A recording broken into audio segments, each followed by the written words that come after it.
Siapa yang wapako seiring bersamaan aminnya dengan amin imam, maka beriringan pula bersamaan pula aminnya dengan malaikat.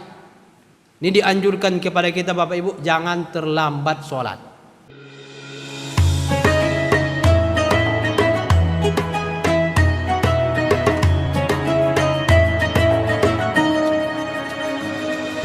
Bismillahirrahmanirrahim. Assalamualaikum warahmatullahi wabarakatuh.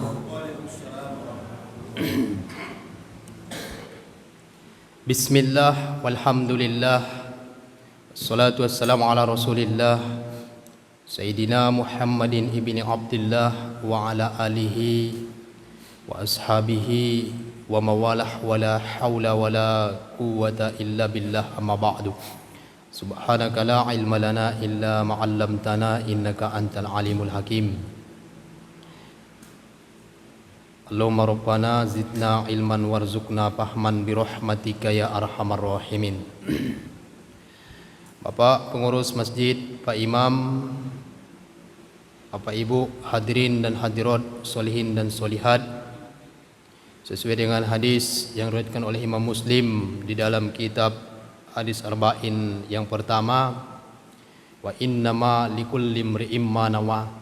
Kita perbanyak niat-niat kita di dalam masjid ini, kata Muhammad bin Abdullah ad-Dimashqi. Satu kegiatan kita isi dengan berbagai macam niat yang baik. Kita niatkan majelis ilmu, dapat pahala majelis ilmu. Kita niatkan memakmurkan masjid, dapat pahala memakmurkan masjid. Kita niatkan iktikaf, dapat pahala iktikaf. Kita niatkan menjaga anggota tubuh kita supaya tidak melakukan yang lalai, perbuatan dosa. Kata Hasan Basri, itu salah satu amal yang terbaik. Kita awali dengan bersyukur kepada Allah. Awalu ma yud'a ilal jannati yahmadunallah. Yang dipercepat, yang disegerakan, yang didahulukan, yang dilebih awalkan besok menuju surga, yahmadunallah, orang yang senantiasa suka memuji Allah, mengucapkan alhamdulillah. Bangun tadi, alhamdulillahilladzi ahyana ba'dama amatana wa ilaihin nusur. Berdoa kita alhamdulillah, bersin kita alhamdulillah. Berjumpa dengan kawan, kita tanya kabar, apa kabar Pak? Jawaban yang sunnah alhamdulillah. Banyak betul Ustadz kita ucapkan alhamdulillah, mesti banyak supaya antrian kita menuju surga itu cepat. Kata Buya Hamka dalam tafsir Al-Waqi'ah, pintu surga itu Bapak Ibu lebarnya perjalanan 60 tahun, antara kanan ke kiri 60 tahun. Itu pun di pintu itu masih berdesak-desakan orang di pintunya. Kita tengok orang wukuf di tanggal 9 Zulhijjah, itu baru bagian daripada kecil yang nampak manusia beribadah. Coba kita perkirakan mulai Nabi Adam sampai kepada hari kiamat, berapa banyak orang yang selalu beribadah kepada Allah. Itulah nanti menuju surga berbondong-bondong. Dalam Al-Quran surat Az-Zumar, wasiqal ladzina taqaw rabbahum ilal jannati zumaru. Dikawal, digiring orang-orang bertakwa itu menuju surga berbondong-bondong, berjamaah-jamaah, berduyun-duyun. Mudah-mudahan kita jamaah subuh ini satu rombongan kita di pintu surga, amin. Ibu-ibu tak ikut mengaminkan. Bapak Ibu yang dimuliakan oleh Allah Subhanahu wa taala. Selawat dan salam kepada Nabi kita Muhammad sallallahu alaihi wasallam dengan melapaskan Allahumma shalli ala sayyidina Muhammad wa ala ali sayyidina Muhammad. Kata Nabi dalam hadisnya, ada 3 nanti orang yang tak bisa memandang wajah Nabi di hari kiamat. Karena wajah Nabi itu berbeda dengan manusia nanti di hari kiamat. Wajah yang paling terang, yang paling berwibawa, yang paling tampan itu adalah wajah Nabi kita Muhammad sallallahu alaihi wasallam. Ada 3 golongan nanti yang tak bisa memandang wajah Nabi. Yang pertama, orang yang durhaka kepada orang tua. Yang kedua, kata Nabi, al-bakhil. Ditanya Aisyah, siapakah al-bakhil itu? Man zukkirtu indahu falam yusalli alayya. Orang yang disebutkan namaku, didengarnya nama itu disebutkan, tapi dia tak mau bersolawat kepada Nabi kita, maka dia tak bisa memandang wajah Nabi kita nanti di hari kiamat. Yang ketiga, orang yang ingkar sunnah, tak mau mengamalkan sunnah, mengingkari sunnah Nabi kita Muhammad sallallahu alaihi wasallam.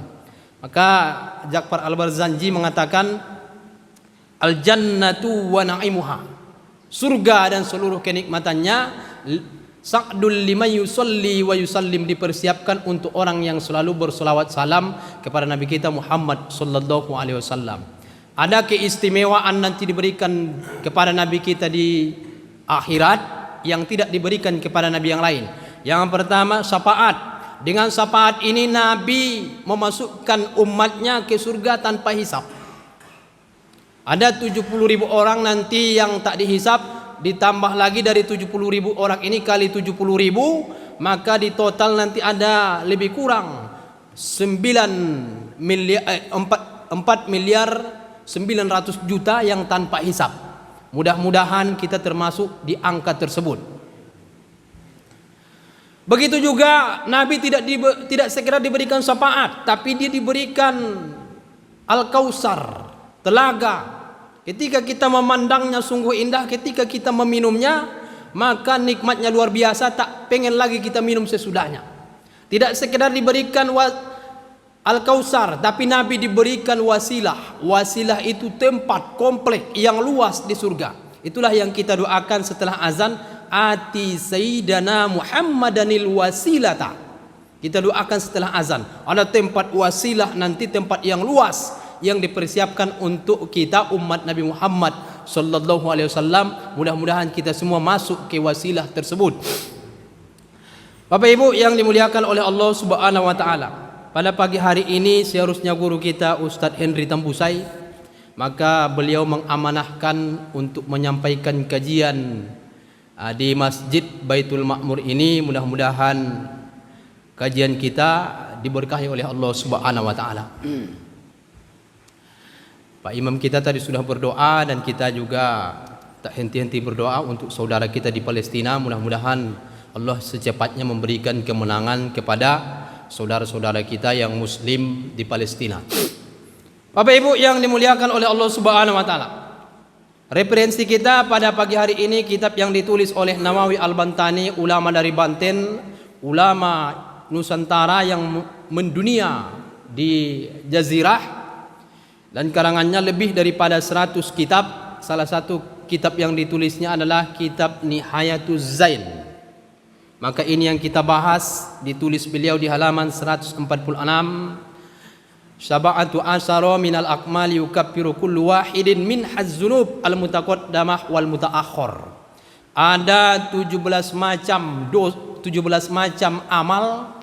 Kalau kita memperbuat amal ini bisa menghapuskan dosa kita yang lewat dan yang akan datang.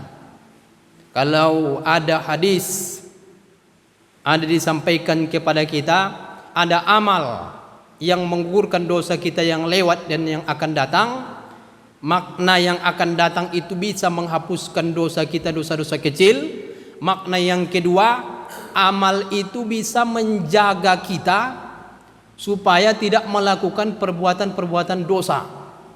Kita sholat, bisa jadi sholat itu menjaga kita tidak melakukan dosa.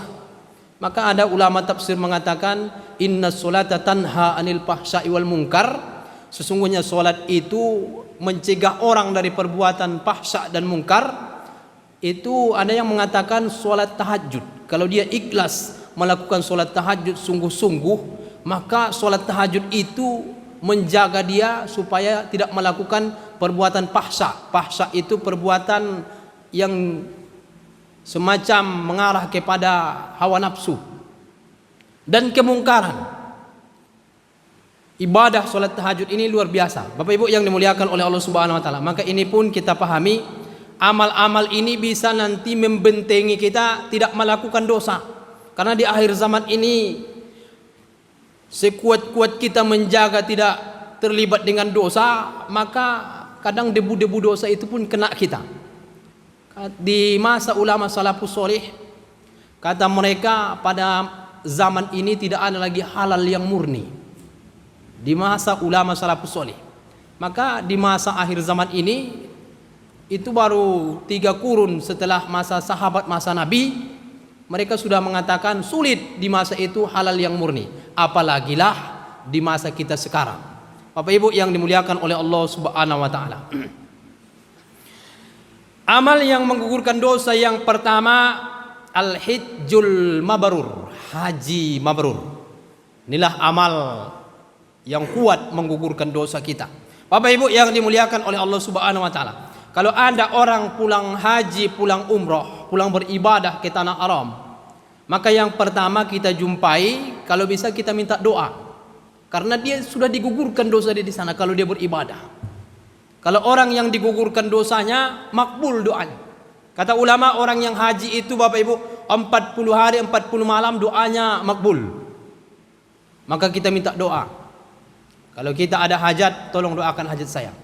Kalau kita pengen anak kita anak yang soleh, tolong doakan anak saya ini menjadi anak yang soleh.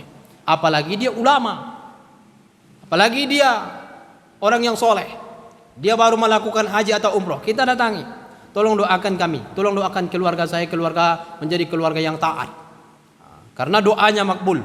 Al-hajjul mabrur, haji mabrur, menggugurkan dosa kita yang lewat dan membentengi kita supaya tidak melakukan dosa setelah kita haji.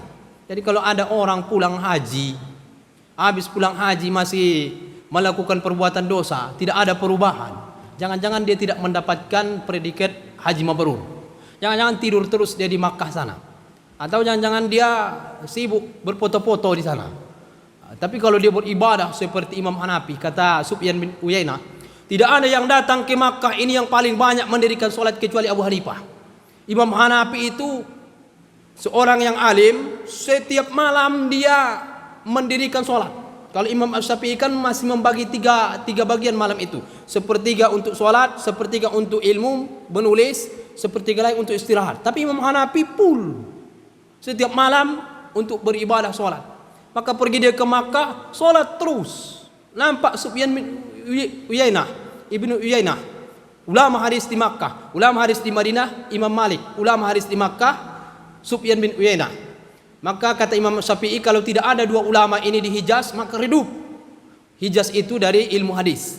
Imam Malik dengan Sufyan bin Uyainah. Kata beliau, datang Imam Hanafi ke Makkah, tidak ada orang yang paling banyak saya tengok datang ke Makkah ini yang mendirikan solat kecuali Abu Hanifah.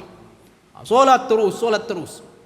Sampai-sampai wafatnya pun dalam keadaan solat. Karena dia di penjara, tak mau dijadikan mufti, menjadi kodi. Maka di penjara itu dia solat terus. Maka akhir hidupnya pun ada yang mengatakan, menulis biografinya, mati dalam keadaan bersujud kepada Allah Subhanahu wa taala. Itulah Imam Hanafi. Jadi kalau pergi ke Makkah tanah haram, karena namanya tanah haram, kata Abdullah ibnu Abbas, setiap amal dilipat gandakan pahalanya. Tapi setiap dosa di tanah haram dilipat gandakan juga dosanya. Maka dirikan solat. Solat kita Bapak Ibu di Masjid Baitul Ma'mur ini, solat subuh tadi berjamaah 27 derajat.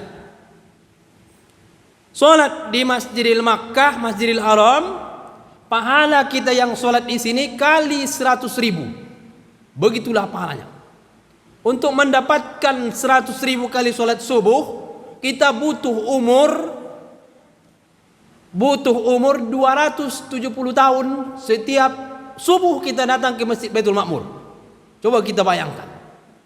Sulit membandingkan pahala di masjid ini dengan Masjidil Haram. Jadi Bapak Ibu yang dimuliakan oleh Allah Subhanahu wa taala, minimal berniatlah untuk menunaikan ibadah ke Masjidil Haram. Kalau bisa menabunglah supaya bisa umroh, supaya bisa menunaikan ibadah nanti di Masjidil Haram. Ini yang pertama. Yang kedua, ibadah yang menggugurkan dosa kita, wal wudu'i ma'al asbaq, menyempurnakan wudu.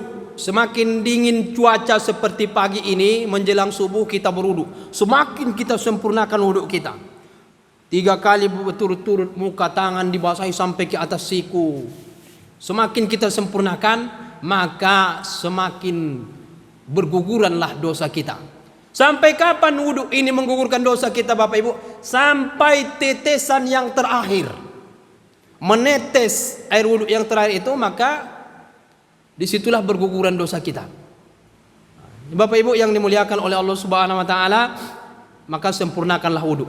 Yang berikutnya, wa qiyamu lailatul qadar, mendirikan ibadah di malam Lailatul Qadar. Ini sekali setahun, dan kita pun tak bisa memastikan kapan malam Lailatul Qadar itu.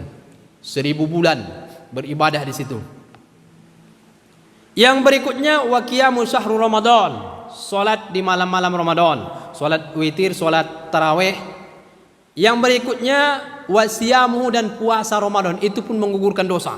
Semakin baik puasa yang kita lakukan, puasa Ramadan, semakin kuat membentengi kita untuk tidak melakukan dosa untuk 1 tahun yang akan datang. Itulah Ramadan ila Ramadan. Usahakanlah. Ramadan kan sekarang lebih kurang 121 hari lagi. Berarti 120 bagi 30, 4 bulan lagi lebih kurang, Pak. 4 bulan ini kita persiapkan diri kita untuk beribadah di Ramadan. Maksimalkan beribadah di situ, maka itu akan membentengi kita dan menggugurkan dosa kita yang lewat, membentengi kita supaya tidak melakukan dosa-dosa kecil seterusnya. Yang berikutnya wasaumu yauma Arafah, puasa hari Arafah. Puasa sunnah yang paling besar pahalanya puasa 9 Zulhijjah. Karena 2 tahun, 1 tahun yang lewat dihapuskan dosa kita, 1 tahun yang akan datang dihapuskan dosa kita. Itu puasa sunnah yang paling besar pahalanya, puasa Arafah. Salat sunnah yang paling besar pahalanya, salat tahajud, salat malam. Karena ada hadis yang mengatakan Abdul solat ba'da solatul maktubah solatul lail. Si Abdul solat setelah solat yang fardu, solat malam. Yang berikutnya wa muqaranatul imam pitta amin, menyertai imam mengucapkan amin. Di sini ada keutamaan, ada hadis Nabi, siapa yang wapako seiring bersamaan aminnya dengan amin imam, maka beriringan pula bersamaan pula aminnya dengan malaikat. Ini dianjurkan kepada kita Bapak Ibu, jangan terlambat sholat. Usahakan takbiratul ihram imam Allahu Akbar kita sudah berdiri, supaya dapat keutamaan takbiratul ihram. Jangan sempat dia sudah baca Al-Fatihah baru kita datang. Usahakan cepat. Said Ibn Musayyab 40 tahun tak pernah tinggal di saf pertama takbiratul ihram di Masjid Nabawi Madinah. Maka kita usahakanlah solat yang paling besar pahalanya berjamaah solat subuh. Di bawah itu isya. Siapa yang mendirikan solat di 2 solat di kegelapan, solat isya dengan solat subuh, maka dia diberikan 2 penerang di hari kiamat, kata Nabi. Habis itu solat isya, baru solat asar, baru solat zuhur, baru solat maghrib. Yang seharusnya Bapak Ibu, yang paling ramai kita karena yang paling besar pahalanya solat subuh. Tapi kadang lebih ramai solat maghrib dibanding solat subuh. Padahal pahala itu lebih besar subuh. Nah, di sini mesti, dan kita seharusnya lebih sayang rasanya, lebih menyesal kita, lebih dalam perasaan kita tinggal solat isya berjamaah dibanding solat maghrib. Karena lebih besar pahala solat isya berjamaah. Lebih kita usahakan solat isya itu berjamaah. Karena solat 5 waktu itu yang paling terkecil pahalanya berjamaah solat maghrib. Solat isya yang nomor 2 kadang solat maghrib ramai, pas waktu isya berkurang, Pak. Ini di mana-mana masjid, musola, solat maghrib kadang hampir 2 shaf.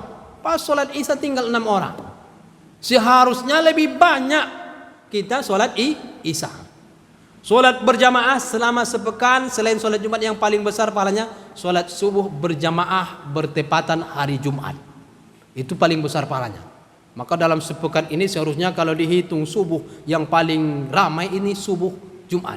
Kadang lebih sunyi pula subuh Jumat dibanding subuh yang lain. Padahal sudah dibaca surat As-Sajadah, menambah bonus pahala kita, tapi lebih sunyi. Ada terlalu lama membaca surat As-Sajadah itu. Dia pengen surat Al-Ikhlas, surat Al-Falaq, supaya cepat. Jadi terbiasa kadang terlalu cepat, dia tak menikmati ibadah. Maka dinikmatilah surat Al-Sajadah itu sekali sepekan. Bapak Ibu yang dimuliakan oleh Allah Subhanahu wa taala, menyertai imam mengatakan amin ini bonus daripada solat berjamaah.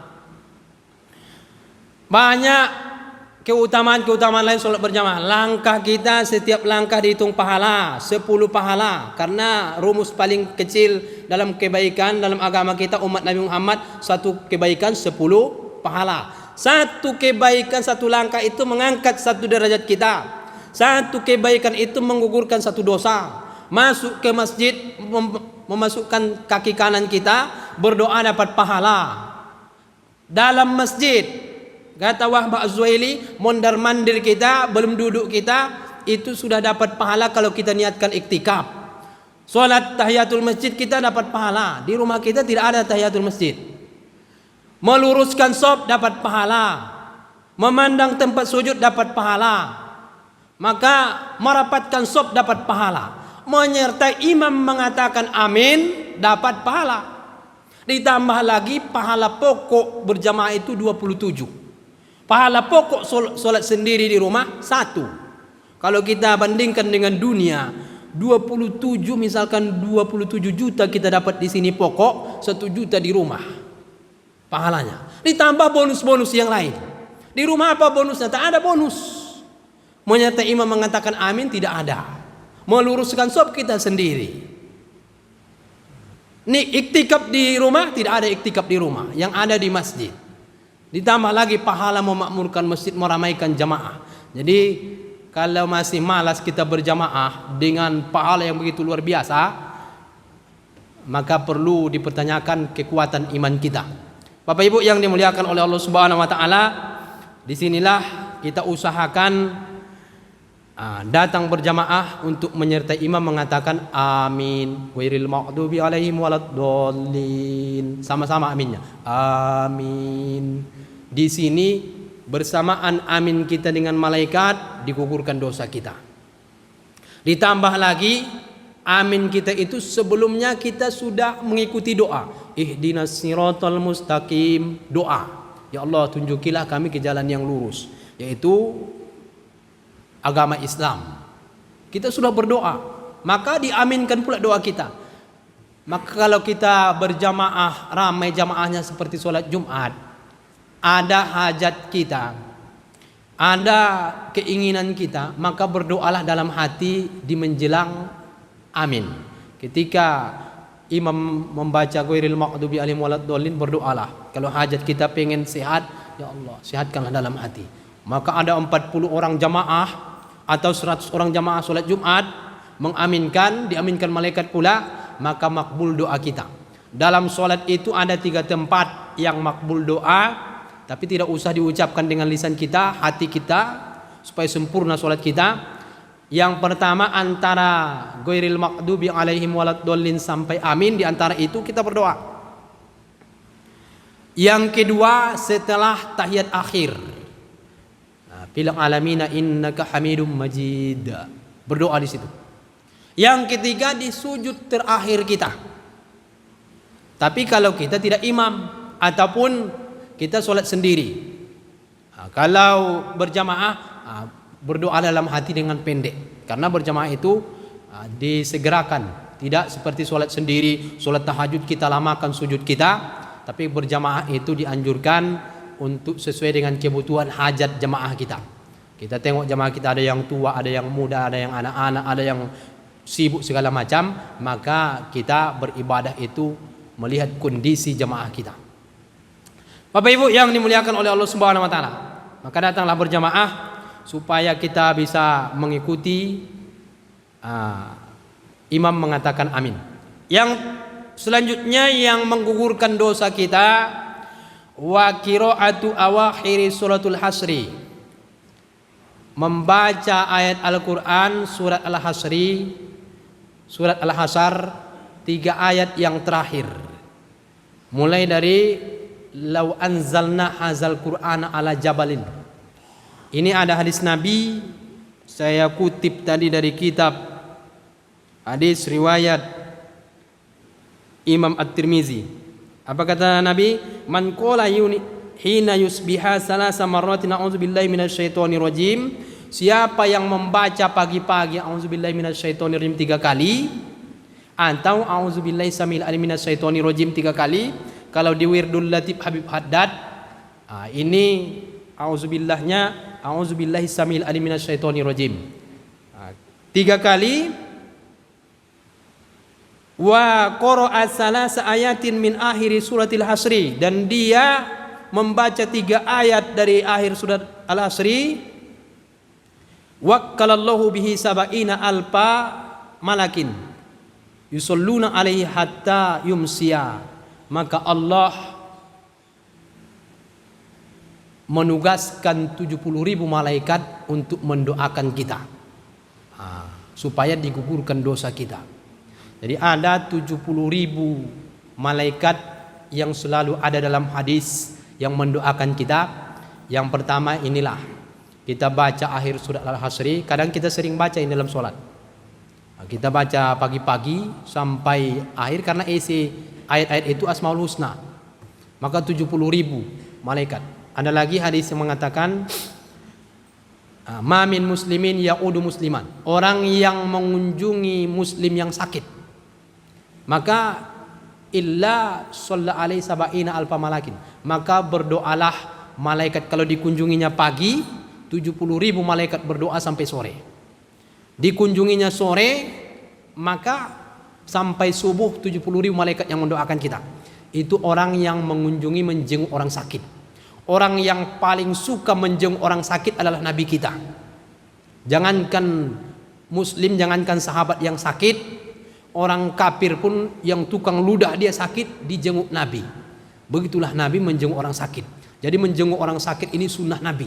Jangan kita malas-malas, jangan kita enggan menjenguk orang sakit. Apalagi dia orang sahabat kita, guru-guru kita sakit, dia kita jenguk. Mendapatkan doa malaikat 70.000 malaikat sampai sore. Bapak Ibu yang dimuliakan oleh Allah Subhanahu wa taala, bacalah akhir surat Al-Hasr ini. Yang berikutnya wa qu'udil akma arba'ina hutwah. Masih ada waktu lebih kurang 10 menit. Wa qu'udul akma arba'ina hutwah. Membimbing, menuntun orang buta melangkah 40 langkah. Orang yang buta masih bisa berjalan, kita tuntun dia melangkah sampai 40 langkah, maka itu menggugurkan dosa kita. Kita kiaskan kepada yang lain. Baru orang yang bisa berjalan, orang buta, kita tuntun 40 langkah, maka berguguran dosa kita. Apalagi orang yang tak bisa melangkah kita rawat. Keluarga kita, ayah ibu kita rawat, yang tua, yang lumpuh, yang stroke, maka itu menggugurkan dosa kita. Di masa Umar bin Abdul Aziz, setiap orang yang lumpuh, orang yang stroke, orang yang tua bangka, orang yang buta itu diberikan pembimbing, diberikan penuntun.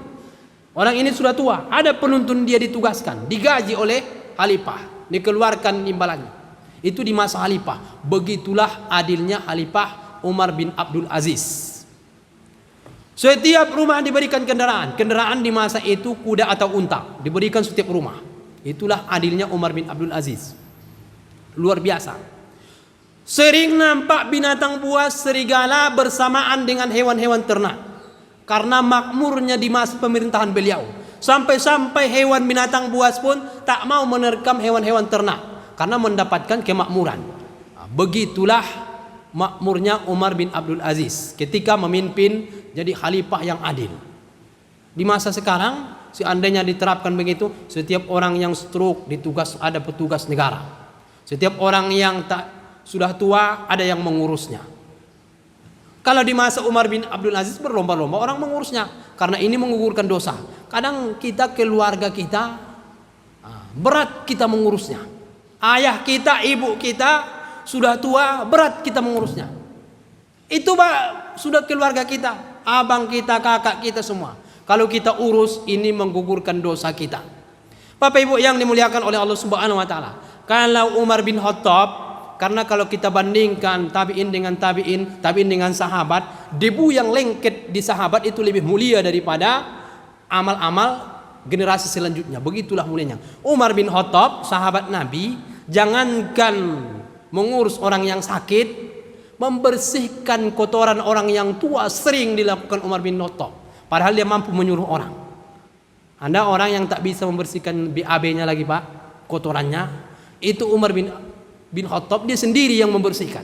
Itu kata Muhammad bin Abdullah ad-Dimashqi ketika menjelaskan biografi Umar bin Khattab. Begitulah luar biasanya. Ada enggak pemimpin seperti ini Pak sekarang? Mau dia mendatangi orang tua yang tua tak bisa lagi membersihkan kotorannya, dibersihkannya. Tak ada. Menyuruh petugas pun dia tak mau. Itulah jauhnya sekarang dibandingkan dengan kepemimpinan dari khalifah. Sampai kepada kotoran-kotoran, padahal kotoran orang lain, bukan kotoran keluarga. Mau Umar bin Khattab membersihkannya dengan tangannya sendiri. Bapak Ibu yang dimuliakan oleh Allah Subhanahu wa taala. Ini menggugurkan dosa kita, menuntun orang yang buta melangkah 40 langkah. Bapak Ibu yang dimuliakan oleh Allah Subhanahu wa taala, kita lanjut yang berikutnya yang menggugurkan dosa, wasa'afi qodoi hajatil muslim, membantu hajat muslim. Jalaluddin Al-Mahalli, ulama yang masyhur di Mesir, ulama yang menulis kitab tafsir Jalalin, kitab fikih Al-Mahalli. Beliau itu selesai mengajar, dia mengajar pakai pakaian keulamaan seperti ulama-ulama Mesir pada umumnya. Tapi setelah mengajar, Bapak Ibu yang dimuliakan oleh Allah Subhanahu wa taala, pergi dia ke satu sumur, dibukanya bajunya, ditanggalkannya keulamaannya, maka siapa yang datang ke sumur itu diambilnya air, dibantunya, membantu hajat orang, mengambil air untuk orang datang ke sumur tersebut. Itulah Jalaluddin Al-Mahalli. Padahal dia sudah ulama yang masyhur, murid-muridnya sudah menjadi ulama, tapi masih mau dia membantu hajat muslim. Jadi kalau ada kegiatan ataupun acara orang syukuran, ada orang yang dapat musibah, ada orang pindahan rumah, bantu dengan tenaga kita. Apalagi hajat saudara kita sekarang di Palestina butuh bantuan. Minimal kita bantu dengan doa. Kalau ada donasi kita sumbanglah, karena mereka sekarang amat membutuhkan. Itu saudara kita lagi diuji. Bapak Ibu yang dimuliakan oleh Allah Subhanahu wa taala, ini menggugurkan dosa. Semakin banyak hajat orang muslim kita bantu, semakin bergugurlah dosa kita. Usahakanlah kita selalu bermanfaat kepada orang. Khairun nas anfa'uhum linnas. Sebaik-baik manusia yang bermanfaat kepada manusia. Usahakan. Kalau ada kegiatan orang, kita sudah di situ membantu. Minimal kita mengangkat-angkat kursi, minimal kita membantu mengembangkan tikar segala macam. Kalau dulu di kampung-kampung setiap ada acara syukuran, acara kenduri, itu ibu-ibu berdatangan membantu. Ada yang mengiris bawang, ada yang menggiling cabai, bermacam-macam. Ini menggugurkan dosa. Kalau di kota ini kan praktis, kita ada cateringan. Tapi kita bisa juga membantu di situ, minimal kalau mendirikan tenda ikut kita ke situ. Jadi gotong royong itu, membantu itu bukan sekedar budaya kita, tetapi itu ajaran bagian daripada sunnah Nabi. Gotong royong membantu orang, sama-sama kita ajak orang, kita ajak kawan kita. Apalagi ada di jalan, habis minyaknya, kempes bannya, bermacam-macam di jalan, kita tengok. Kalau perlu kita bantu, kalau bisa kita membantunya. Kadang kita tidak ada yang terburu-buru kita. Nampak orang habis minyak, maka malu pula kita membantunya. Kita bantulah. Kalau kita membantu orang, ada suatu saat kita dibantu orang. Saya pernah habis minyak saya di Jalan Sudirman, mencari jual minyak jam 2 malam di situ susah. Rasa-rasanya itu baru dekat MTQ. Masuk dari Simpang Arifin Ahmad menuju ke Harapan Raya habis minyak. Oh, ini berjalan kaki lah ini. Tak ada jual minyak itu sepanjang dari Simpang Arifin Ahmad sampai ke Simpang Harapan Raya. Di Harapan Raya baru ada orang jual minyak. Tapi dengan pertolongan Allah datang orang yang baik. Didorongnya motor saya sampai ke Harapan Raya. Begitulah kalau kita suka membantu orang, ada saatnya kita dibantu orang. Bapak Ibu yang dimuliakan oleh Allah Subhanahu wa taala, ini termasuk menggugurkan dosa. Yang terakhir, wa musafahatul muslim ghairil fasik, bersalaman orang muslim yang bukan fasik, kita bersalaman itu menggugurkan dosa. Tapi supaya banyak gugur dosa kita, ma'a zikri as-salatu ala nabi sallallahu alaihi wasallam, diiringi solawat salam kepada Nabi kita Muhammad sallallahu alaihi wasallam. Jadi kalau bersalaman itu kita bacalah Minimal sallallahu alaihi Muhammad. Kalau kita bersalaman ramai-ramai kan sering diiringi salawat badal. Kalau kita sendiri Allahumma sholli ala Muhammad. Kalau malu kita meluaskannya, tidak usah diluaskan. Karena ada orang ini karena nggak perlu kita luaskan. Kalau kita luaskan dibilangnya kita so alim. Kita salam dia Allahumma sholli ala Muhammad. Dibilangnya kita so alim. Cukuplah baca dengan lisan kita, bersolawat lisan kita. Itu menggugurkan dosa kita. Mamin muslimaini yaltaqiyani, dua orang Islam berjabat tangan, payatasofahani illa ghufira lahuma qabla ayatafarraqa, maka digugurkan dosanya sebelum berpisah. 2 detik kita bersalaman Pak, 2 detik itu gugur dosa kita.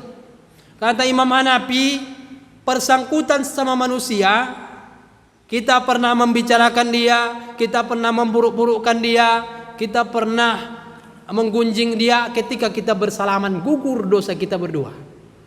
Di situ siapa yang duluan mengulurkan tangan, maka itulah yang paling besar keutamaannya, diulurkan tangan. Maka Nabi selalu duluan mengulurkan tangan, Nabi selalu duluan mengucapkan salam, karena itu lebih besar pahalanya. Maka kita ulurkan tangan kita, salam. Ada kalanya kadang kita menunggu tangan orang pula Pak, baru kita salam begini.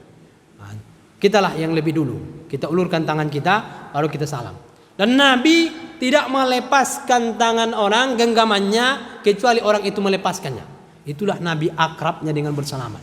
Jadi Bapak Ibu yang dimuliakan oleh Allah Subhanahu Wa Taala, iringilah jabat tangan kita, musafahah kita dengan sholawat kepada Nabi kita Muhammad Sallallahu Alaihi Wasallam.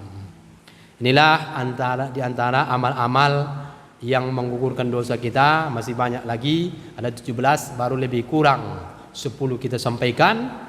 Mudah-mudahan bermanfaat dan kita amalkan di dalam kehidupan kita. Mudah-mudahan bermanfaat. Saya akhiri, ihdinas siratal mustaqim, wabillahi taufiq wal hidayah. Wassalamualaikum warahmatullahi wabarakatuh.